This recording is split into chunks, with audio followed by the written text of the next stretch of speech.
بسم اللہ الرحمن الرحیم۔ السلام علیکم۔ میں ہوں ڈاکٹر رفیق بھٹی، رولہ والی، مظفر گڑھ سے۔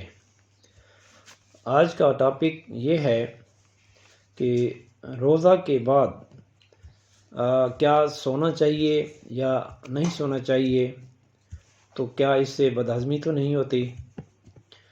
تو ناظرین، جیسا کہ آپ لوگ سب جانتے ہیں کہ سحری کے وقت اکثر لوگ دبا کر کھانا اور دوسری چیزیں کھا لیتے ہیں اور پانی بھی حد سے زیادہ پی لیتے ہیں، جس کی وجہ سے ان کا معدہ فل ہو جاتا ہے اور ڈسکمفرٹ بھی محسوس ہوتی ہے۔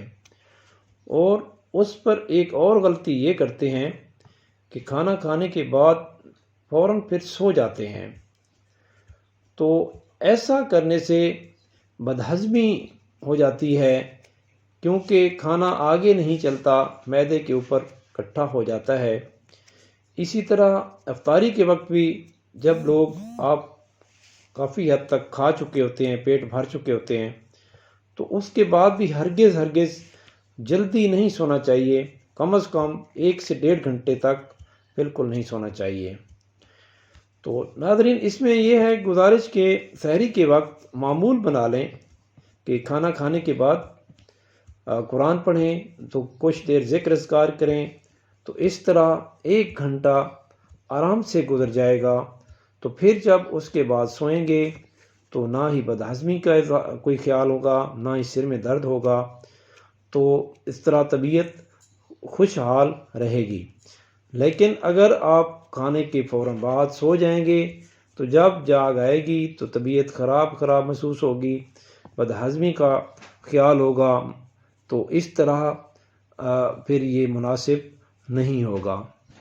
تو اسی طرح ناظرین، ایک تو یہ کہ کھانا بھی کم کھانا چاہیے اور بالکل اس کے فوراً بعد سونا بھی نہیں چاہیے۔